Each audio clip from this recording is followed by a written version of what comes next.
Monsieur Figaro, vous êtes le directeur de McLean. Vous êtes un grand PNI du monde maritime. Votre groupe est un acteur majeur de l'assurance maritime depuis maintenant 1973. Et vous n'êtes pas un assureur maritime, puisque vous couvrez les risques bien au-delà de l'assurance classique corps et machine. Et vous intervenez notamment en cas de pollution, enfin en cas de dommage environnemental, puisque vous assurez les tiers aussi, hein, vous couvrez le risque plutôt aux tiers, en cas de dommage environnemental lié aux pollutions accidentelles par hydrocarbures. Alors, le CEDRE vous a rencontré sur le terrain en 2018 lors d'une pollution dans le sud de la France, et ça nous a semblé particulièrement intéressant de vous solliciter.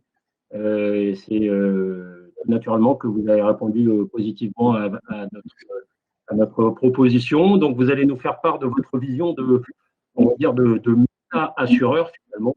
Vous allez nous faire part de votre perception de l'accidentologie dans ce domaine, des sommes que vous y consacrez, du paiement des dommages et de votre rôle également dans la sécurité. Monsieur Figaro, je vous laisse la parole. Merci, monsieur Tali. Voilà, mesdames, messieurs, madame l'ambassadrice, mesdames, messieurs les directeurs, mesdames, messieurs, bonjour. Je remercie le CEDRE de m'avoir demandé d'intervenir aujourd'hui dans cette thématique sur les conteneurs. Je vais bien sûr reprendre des éléments qui ont déjà été évoqués ce matin. Et parce que bon, je vais surtout évoquer l'assurance, bien entendu, la gestion du risque et l'accidentologie.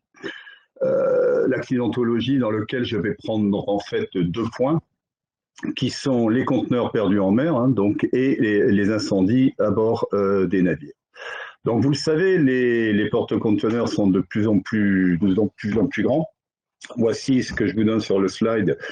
La taille, les noms qu'on donne aux différents types de conteneurs selon leur taille, on passe du small feeder donc à ce qu'on appelle maintenant les ultra large container vessels, qui sont donc les plus gros, qui sont les conteneurs donc les plus gros en circulation actuellement.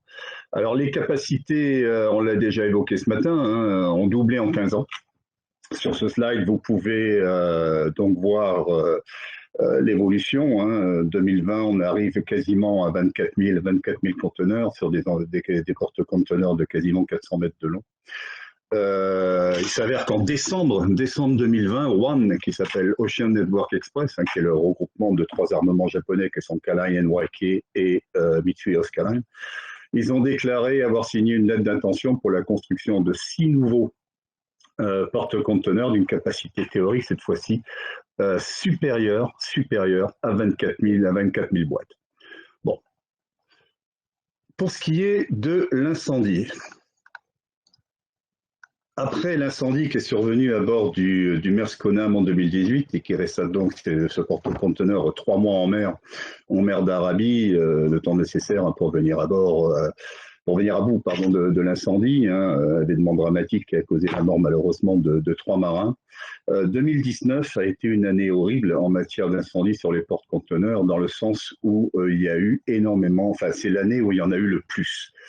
Le 3 janvier, on a eu le Yantian Express, un porte-conteneur de 7500 boîtes d'Hapag-Lloyd, où un fonds de limitation de responsabilité que l'armateur peut déposer juridiquement a été déposé, ou du moins est en cours de discussion, je dirais, pour parler comme ça judiciairement, pour un montant de 15 millions de dollars.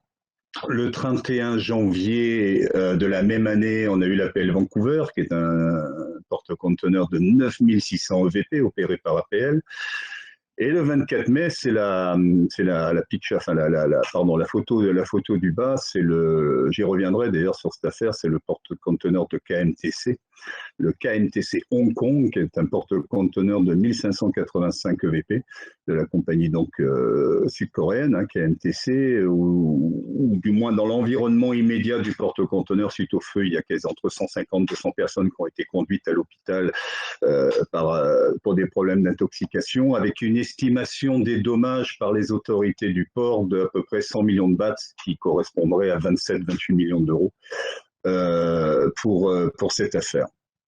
Le 9 août de la même année, on a eu l'APL Le Havre avec 10 000, qui est un porte-conteneur de plus de 10 000 boîtes. Il peut être rajouté également le feu. Alors pour le coup, c'est pas un porte-conteneur, c'est ce qu'on appelle un CONRO. C'est-à-dire qu'il est Mi-Ro-Ro Ship, Mi-Container Vessel. C'est le Grande America, le 10 mars 2019, qui est un événement qui s'est passé pas très loin de nos côtes, dans le golfe de Gascogne. Dossier toujours en cours. Je ne peux pas vous donner les chiffres, parce que j'en ai discuté avec l'assureur la semaine dernière. Mais bon, on sait que ça, du moins pour tout ce qui est dommage, on ne parle pas de la perte du navire, pour tout ce qui est dommage aux conteneurs, marchandises, etc., et tous les frais qui ont été engendrés par l'affaire, la facture va certainement être supérieure à 40 millions de dollars. Voilà, je ne peux pas vous en dire plus, le dossier est en cours. Globalement, donc, les assureurs s'accordent, bien entendu, comme tout le monde, à considérer que le risque d'incendie sur les grands porte-conteneurs est un risque majeur, qui va donc devenir de plus en plus important en raison notamment de la taille. Et alors, bien entendu, Théfier l'a évoqué, les compagnies maritimes font des très gros efforts sur la sécurité de leurs navires. Et corrélativement, je dirais que les assureurs travaillent aussi dans une optique de ce qu'on appelle de risk management, de prévention du risque. Alors, je me suis référé à un assureur qui s'appelle le TT Club, qui est basé à Londres, qui couvre à peu près 80% de la flotte des conteneurs dans le monde, et qui est un acteur assez engagé dans les bonnes pratiques du transport conteneurisé, notamment au niveau des problèmes des marchandises qui sont empotées dans les conteneurs. Donc, le TT Club a souligné en 2019 que tous les 60 jours, en moyenne, un incendie se déclarait à bord des navires. J'ai un rapport d'Alliance sur la sécurité maritime en 2019 qui lui donnait 40 feux importants liés aux marchandises, soit un quasiment tous les 10 jours. Donc vous voyez, la moyenne de déclaration des feux est assez importante. À la suite des incendies de 2019, toujours dans cette politique de risk management, le TT Club a lancé un programme qu'ils ont appelé le Cargo Integrity Campaign, et qui est un programme en faveur d'une meilleure sécurité, des conteneurs, et qui vise principalement à sensibiliser très fortement les acteurs, ce qu'on appelle en anglais les stakeholders, les acteurs ou les parties prenantes, sur les déclarations correctes, on l'a déjà évoqué, des marchandises empotées dans les conteneurs et le transport des marchandises dites dangereuses. Le TT travaille également avec différents organismes. Le TT Club, on l'appelle le TT, mais c'est le TT Club travaille donc avec certains organismes du monde du transport et du shipping, donc le World Shipping Council, le WSC, l'International Cargo Handling Coordination Association, qui est une association de chargeurs, le Global Shipping Forum, et tout ça dans le cadre de ce qu'on appelle le Cargo Integrity Group. Ils se sont unis pour travailler à une meilleure sécurité du transport des marchandises conteneurisées. Ils appuient sur les pratiques, ils appuient très fort d'ailleurs sur les pratiques cruciales de sécurité tout au long de ce qu'on appelle la Global Supply Chain, qui est donc la chaîne logistique globale, par l'assimilation, la prise en compte des dispositions Madame l'ambassadrice l'a évoqué ce matin en introduction du CTU, le Code of Practice for Packing of Cargo Transport Units, qui a donc été publié, comme elle l'a précisé, par l'Organisation maritime internationale, avec une collaboration de l'Organisation internationale du travail, de la Commission économique des Nations unies pour l'Europe. En septembre 2020, le CIG a publié un Quick Guide to the CTU Code que je vous donne ici en illustration. Ils l'ont conçu en fait comme une feuille de route pour aider à mieux percevoir les pratiques d'un bon conditionnement et des cargaisons et d'un bon chargement dans une remorque ou dans un conteneur. Ce n'est pas une simplification du CTU, mais plutôt une approche, je dirais, très excessivement pratique pour les acteurs. Donc, afin de faire face au nombre des incendies à bord des porte-conteneurs, l'Organisation internationale des assureurs, l'IUMA, avec le BIMCO, avec le CESA, qui représente les chantiers navals, pardon, ils ont rédigé un livre blanc avec l'assureur Allianz, l'AGCS, qui est l'Alliance Global Corporate and Specialty, sur cette thématique des accidents à bord des porte-conteneurs et notamment des incendies. 3 technologies ont été évoquées dans ce livre blanc. Monsieur Texier en a beaucoup parlé. Bon, il y a le contrôle de température des marchandises, rideau d'eau, le water curtain à bord des porte-conteneurs, mais pour avoir vu certaines démonstrations, il existe déjà, et un système par injection de CO2 dont M. Texier a donné, je dirais, les limites dans son exposé. À propos, on en a beaucoup parlé, mais c'est un point extrêmement important, donc MBV en français, VGM en français, donc obligatoire depuis le 1er juillet 2016, donc masse brute vérifiée, Verified Gross Mass en anglais. En fait, l'historique, on dit souvent que c'était un prof de droit qui disait ça, c'était Loyen Rodière qui disait que le droit maritime a toujours une catastrophe de retard. Je mets les guillemets. Mais pour dire que justement, ça génère toujours des réactions juridiques, le moindre événement génère des réactions juridiques et la mise en place de règles pour éviter que l'événement ne se répète. Et justement, la Verified Gross Mass, un peu l'origine des débats, c'est le MSC Napoli de 2012, qui est un porte-conteneur qui s'est échoué.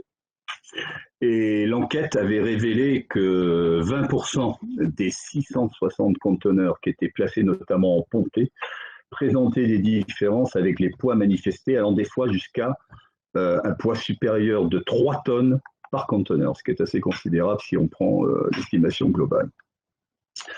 D'une manière générale, le TT Club a également fait des statistiques qui ont démontré que 66% des accidents dans le transport multimodal global ont pour origine un mauvais process qui viserait la sécurité, l'identification de la cargaison, la mauvaise déclaration et la documentation qui est liée à la mauvaise déclaration. Tous ces accidents ont coûteraient au secteur global de ce qu'on appelle marine, le AMAT, c'est-à-dire Marine Aviation and Transport, une somme supérieure à 500 millions de dollars par an, ce qui est assez considérable.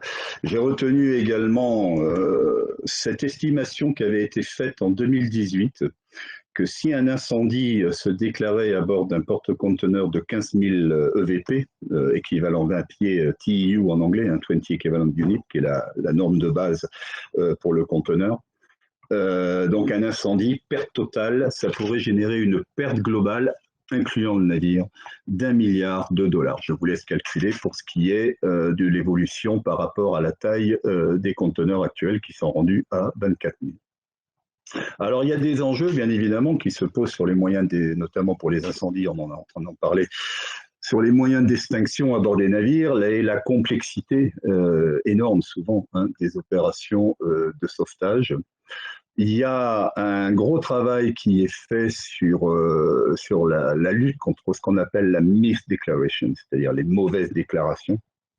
Il y a et ce point notamment fut mis en avant, c'est en 2019, toujours par l'International Union of Marine Insurance, l'IUMA, qui a pointé du doigt les mauvaises déclations, voire les marchandises dont l'état réel n'est pas du tout déclaré, alors qu'elles sont potentiellement dangereuses ou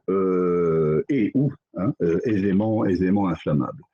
Alors, à titre d'exemple, on a le Caroline Maersk, dont le feu a pris à bord le 26 août 2015. C'est la photo du haut sur le slide. La marchandise à l'intérieur du conteneur qui a pris feu était déclarée comme des tablettes pour tuyaux d'eau.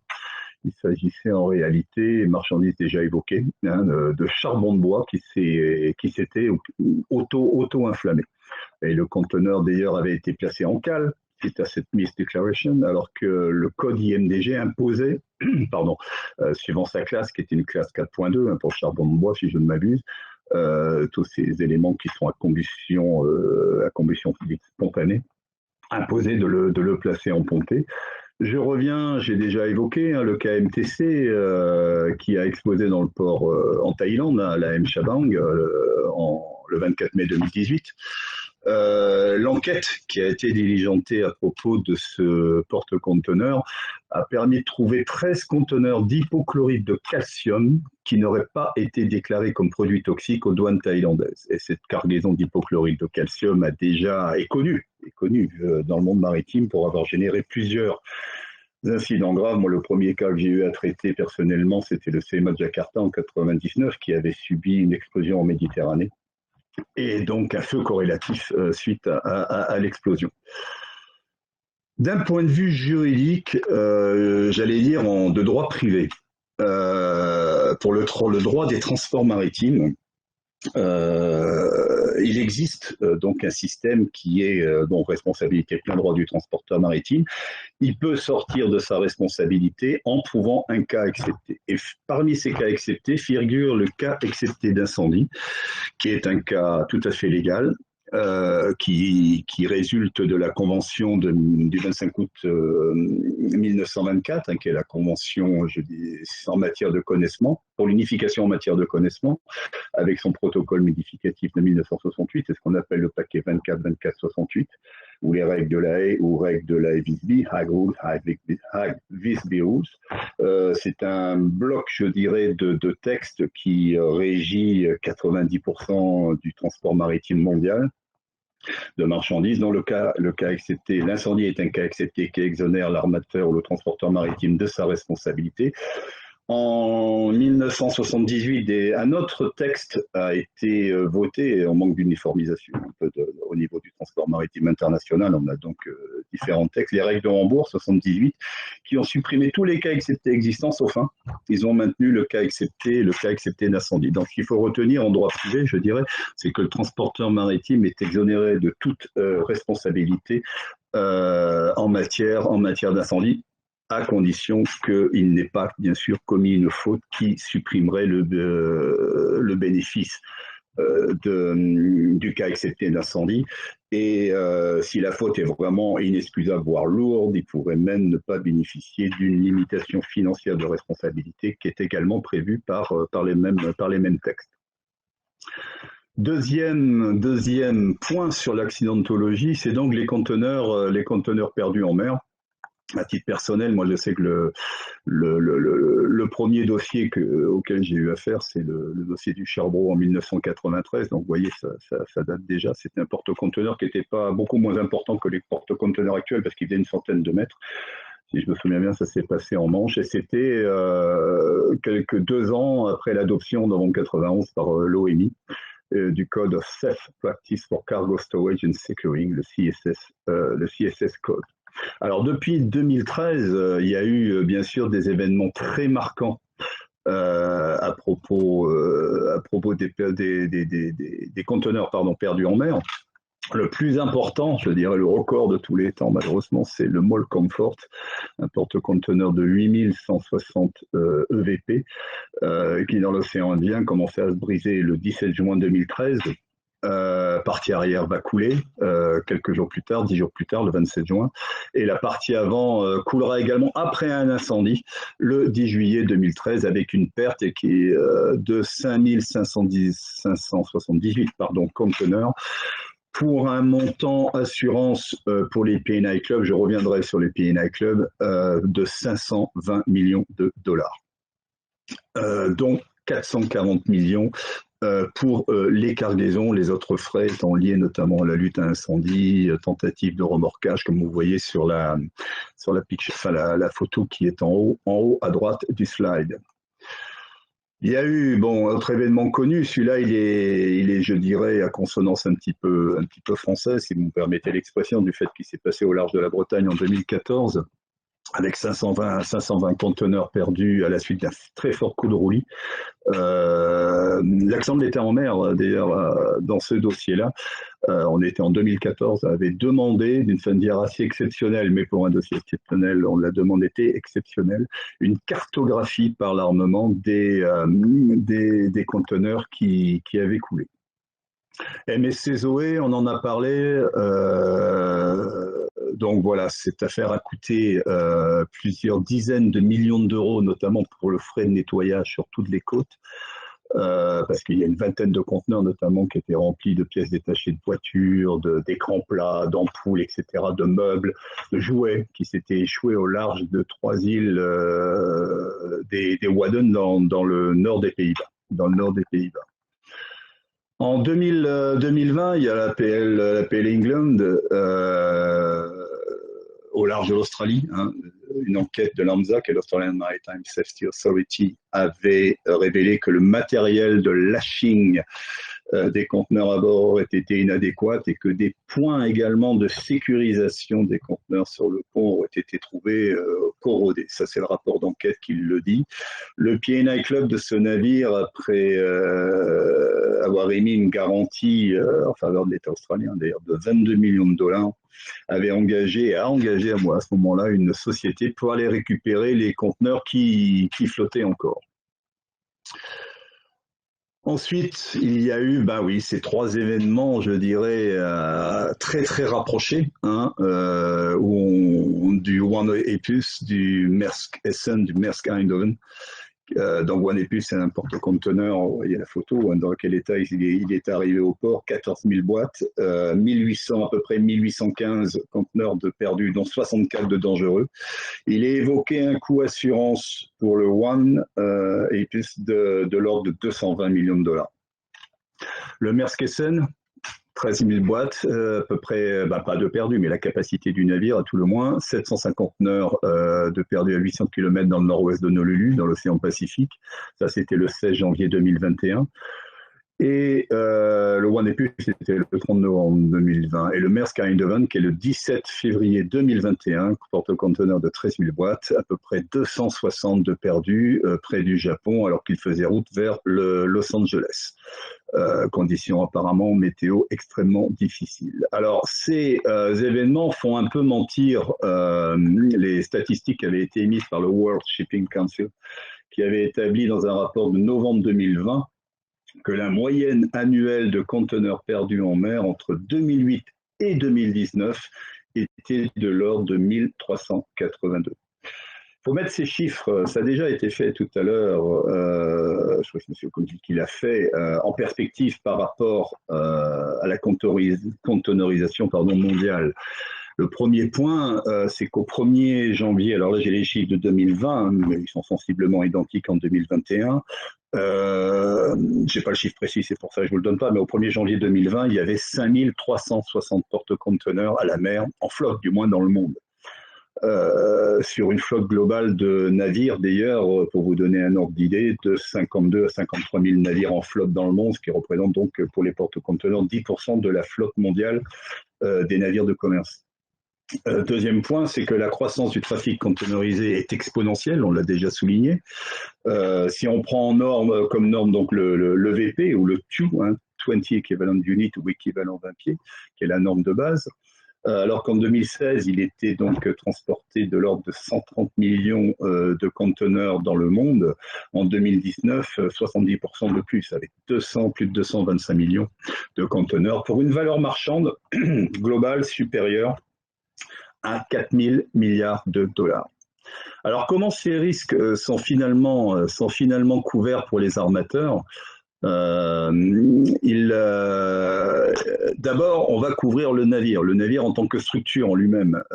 Donc, s'il y a la perte de navire, les assureurs dits corps et machines vont intervenir et rembourseront l'armateur pour la perte de son navire. Alors, j'ai indiqué tout à l'heure l'existence de ces organismes qu'on appelle donc des P&I Club, Protection and Indemnity, qui sont connus pour la plupart d'entre vous. Ou simplement, pour ceux qui les connaissent moins, je vais me permettre de faire un tout petit survol rapide en expliquant que c'est un système d'origine britannique qui a été créé au 19e siècle, ces clubs fonctionnent sur la base d'une non-profit Making Marine Insurance, donc ce sont des mutuelles qui ne sont pas là pour faire de l'argent, mais pour mutualiser les risques des armateurs qui schématiquement mettent au pot de l'argent et quand il y a besoin de se faire rembourser ou de payer des tiers pour la responsabilité dans le cadre de remboursement de dommages, les P&I Clubs vont donc intervenir. Au départ, si vous voulez, ils ont recherché une assurance dite de responsabilité qui devait être efficace. Ils ont repris cette idée qui avait déjà existé auparavant au 19e siècle de mutualiser donc les risques. Ils ont d'abord créé des protection clubs et de protection clubs, ils sont devenus des indemnity clubs, notamment quand la responsabilité pour perte ou dommage à la cargaison, c'est le cas pour tout ce qui est incendie et perte de conteneurs à la mer notamment, a finalement été retenue contre les armateurs, notamment à la suite de décisions de justice et la fameuse décision qui, dans le milieu, est connue, que la décision de 1870 de la Chambre des Lords de Westerhope, qui a engendré en fait la création ou la mise un petit peu en exergue de ce qu'on appelle la Cargo Liability Risk, qui est donc de dire que les armateurs transporteurs maritimes auraient désormais une responsabilité pour tout ce qui était la marchandise transportée, ce qui à l'époque n'était pas le cas. Vue très rapide, un survol très global de cette aventure, je dirais, des P&I Club, qui est un système qui s'est pérennisé et qui s'est développé. Désormais, ces P&I Clubs ont une importance absolument considérable, notamment dans le cadre des sinistres majeurs, comme ceux qu'on vient d'évoquer, hein, les incendies ou les pertes de conteneurs à la mer. Ce sont des organismes qui vont donc aider leurs membres, les armateurs, pour gérer ces dossiers en nommant des experts, des avocats et des correspondants clubs qu'ils ont dans tous les ports du monde. Je vous montre ici les 13 qui font partie de ce qu'on appelle le groupe international des P&I Clubs. Je m'aperçois que le slide n'est pas un peu flou, j'en suis désolé. Vous verrez donc qu'il y a 2 clubs en Norvège, le GARD et le SKULD, qu'il y en a un au Japon, c'est le Japan P&I Club, il y en a un aux États-Unis, l'American P&I Club. Tous les autres sont d'origine britannique. Le plus important, allez, on va citer les 4 premiers, en masse de volume assuré, en tonnage, pardon, assuré. Le plus important, c'est le GARD, suivi par le UK Club, le North of England et le Britannia. Voilà, ils se disputent un petit peu le couverture de tête, mais ces 4-là, c'est 75% de la couverture P&I du groupe international, donc c'est quand même assez considérable. Comment cela fonctionne? Je vous ai fait un schéma extrêmement simplifié, vous me le pardonnerez, mais bon, si vous voulez, chaque club assure chaque membre pour chaque événement, dans le cas de la retention, pour 10 millions de dollars. Dès que ça dépasse 10 millions de dollars, on passe dans ce qu'on appelle un pool claim, c'est-à-dire que c'est la réassurance des clubs entre eux qui va couvrir jusqu'à 100 millions de dollars. Et si jamais le litige ou l'événement a un coût supérieur à 100 millions de dollars, il y a différents programmes de réassurance. Le JXL, National Excess of Loss, qui va couvrir jusqu'à 2,1 milliards de dollars, et encore 1 milliard supplémentaire avec la Collective of the Spill, qui va couvrir jusqu'à 3,1 milliards de dollars. Voilà en gros très rapidement la couverture que peuvent proposer les P&I Clubs aux armateurs. Au-delà de couvrir les risques réalisés, ils ont un rôle de prévention, ce qu'on appelle la loss prevention risk, qui est assez important. Je vais vous donner 2 exemples, j'ai quasiment fini. J'ai 2 exemples de parutions récentes de publications à propos des conteneurs. Le Standard P&I Club qui a sorti le Container Securing, et vous avez le Swedish Club qui a fait un Container Focus Preventing the Loss of Containers at Sea.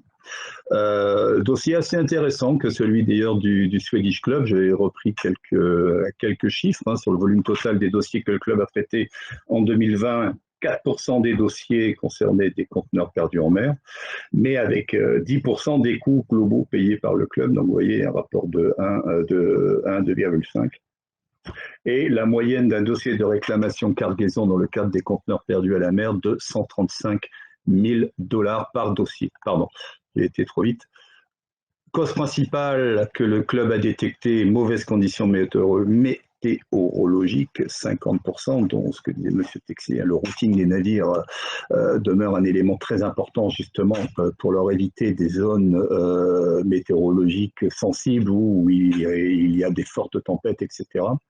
Insuffisance dans l'empotage par les chargeurs, c'est la 2e cause, avec 26,5% des dossiers relevés par le Swedish Club en 2020. C'est le cas d'un club, mais cette étude est assez intéressante parce qu'elle pourrait être reprise par d'autres clubs et je pense qu'ils auraient sensiblement les mêmes chiffres. Et la cause qui a eu le coût assurance le plus élevé, c'est le mauvais temps, pour 80%. Et la deuxième cause qui a coûté le plus cher, hein, c'est le mauvais arrimage des conteneurs pour 8%.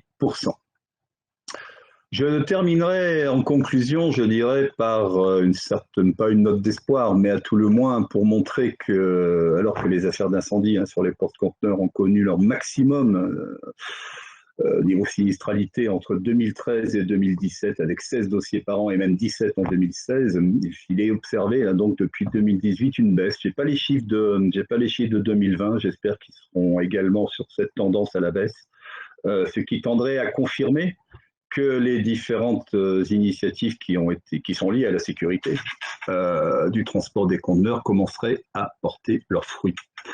Et enfin, je citerai le World Shipping Council à propos des conteneurs perdus à la mer en 2020 qui disait qu'à propos des conteneurs perdus par-dessus bord qui représentent moins de 1/1000% des en gros 226 millions de conteneurs qui sont donc transportés chaque année. Ce qui n'empêche pas l'industrie ce qu'on appelle le liner shipping industry, l'industrie du transport de conteneurs, de rester extrêmement vigilant, de travailler avec les gouvernements, avec les parties prenantes, avec les assureurs, pour continuer à réduire ce nombre de conteneurs perdus à la mer. Et sur ce, je vous remercie de votre attention et de m'avoir écouté. Voilà, merci.